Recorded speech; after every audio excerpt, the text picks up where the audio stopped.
Hai, sahabat YT Artikel 2. Apa kabar kalian semua?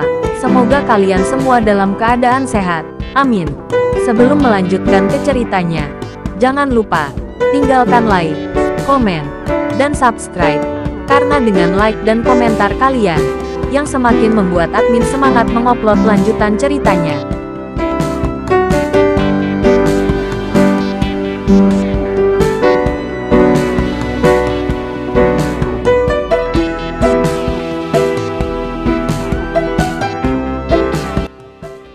Episode 381. Kisah Aditya, anak bos besar yang berpura-pura miskin. Aditya belum pernah mendengar suara pemuda ini sebelumnya. Apalagi suara anak laki-laki ini terlalu menjijikkan dan berbau tidak sedap sehingga membuat kulit kepala orang mati rasa hanya dengan mendengarkan suaranya. Tentu saja, Aditya tidak akan takut akan hal ini. Dia masih dalam suasana hati yang sangat tenang ketika mendengarkan tawa jahat pria ini. Tidak apa-apa. Siapa kamu? Aditya bertanya dengan dingin. Haha, kamu memang tuan muda dari keluarga Edward. Kamu sangat berani. Kamu hampir naik pesawat dan pergi ke langit. Bagaimana kamu bisa tetap begitu tenang?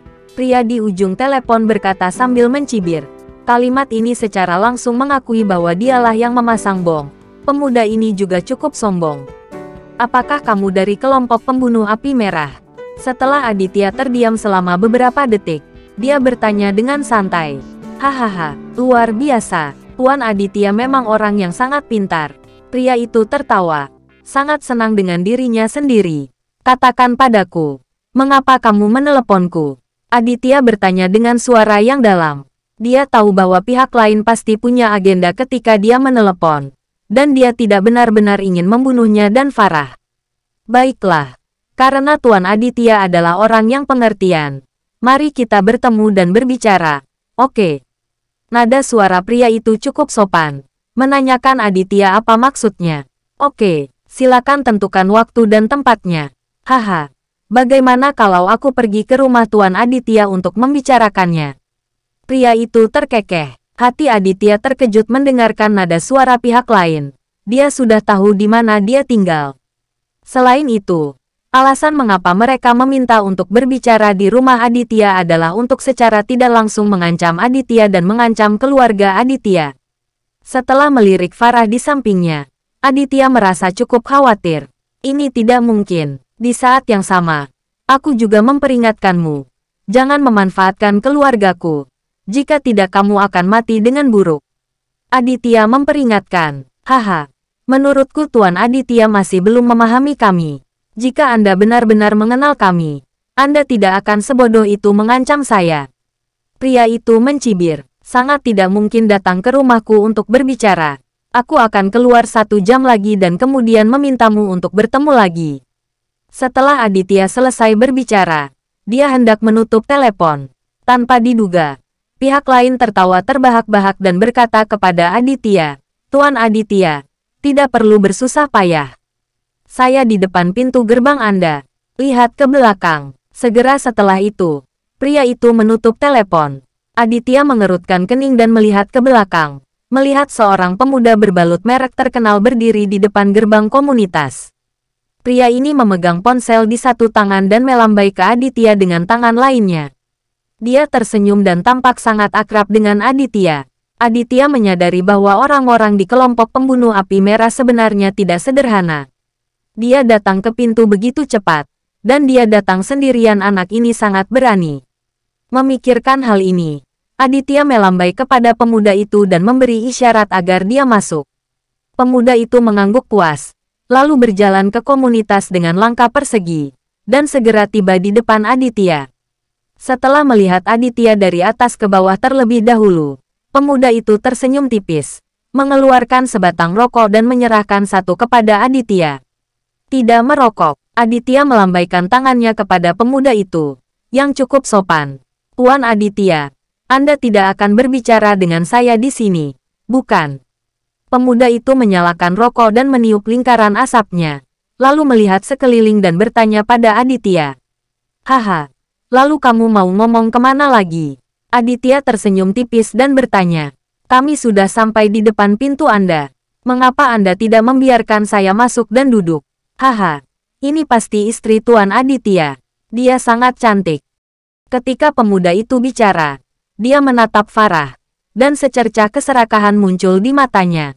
Tetapi secercah keserakahan ini hanya berlalu dengan cepat. Aditya menangkap hal ini dengan sangat tajam, dan mau tak mau dia merasa sedikit tidak bahagia.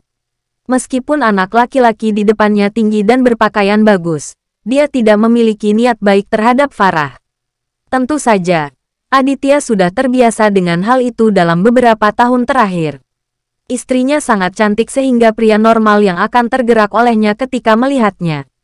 Seperti yang aku katakan tadi, kamu tidak mungkin bisa masuk ke rumahku. Aku selalu menepati janjiku, Aditya berkata dengan dingin. Pemuda itu tertawa dan berkata, baiklah, saya tidak akan memaksa Tuan Aditya. Izinkan saya memperkenalkan diri, nama saya Ahmad, mohon jaga di masa depan. Jaga pamanmu. Aditya sedikit mengernyit setelah mendengar ini. Anak laki-laki bernama Ahmad ini terlalu ambisius. Kamu tetap menjagaku. Jika aku tidak menghancurkanmu, aku akan menganggapmu sebagai keuntungan. Katakan padaku, apa yang kamu inginkan dariku? Aditya sedang tidak berminat untuk berbicara dengan Ahmad dan bertanya langsung. Ahmad menghisap rokok dengan baik, lalu bertanya kepada Aditya perlahan. Aditya akhirnya memastikan bahwa Ahmad ini ada di sini untuk membela Ruben dan Martin. Namun, Ahmad cukup berani untuk datang ke pintu sendirian, yang mengejutkan Aditya. Apa yang kamu katakan itu benar. Mengapa kamu diminta oleh Ruben untuk membuat masalah bagiku? Wajah Aditya sedikit menggelap dan dia bertanya pada Ahmad. Haha, Tuan Aditya, Anda hanya setengah benar. Jika saya benar-benar mengikuti keinginan Ruben, Anda dan istri Anda pasti sudah terbunuh oleh bom itu sekarang.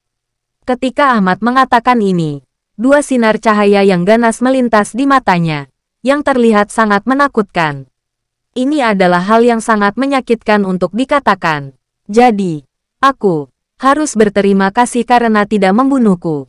Kulit Aditya sudah sangat buruk, dan dia menatap Ahmad dan bertanya. Beberapa orang dilahirkan untuk menjadi tenang dan percaya diri. Dan Aditya persis seperti itu saat ini. Meskipun Ahmad berpengetahuan luas dan memiliki kualitas psikologis yang kuat, pada saat ini dia merasakan aura kuat yang terpancar dari Aditya, dan bocah itu tidak bisa menahan gemetar. Sial, pria bernama Aditya ini juga tidak sederhana. Ahmad bergumam pada dirinya sendiri. Dia menjadi tenang, tersenyum pada Aditya, dan berkata, bagaimanapun, Tuan Aditya, Anda hanya perlu tahu apa yang Anda lakukan. Saya bisa saja membunuh Anda sekarang, tetapi saya tidak melakukannya. Aditya merasa sangat tidak senang saat mendengar Ahmad banyak bicara di sini. Dari kata-kata Ahmad, Aditya merasakan gelombang ancaman. Ahmad ini mengancamnya secara tidak langsung. Selain itu, Aditya juga merasakan krisis yang kuat. Seperti yang dikatakan Ahmad, kehidupannya dan kehidupan Farah sama-sama dikendalikan oleh Ahmad. Ini adalah sesuatu yang tidak dapat ditoleransi oleh Aditya, dan Aditya sudah sangat marah saat ini. Bersambung.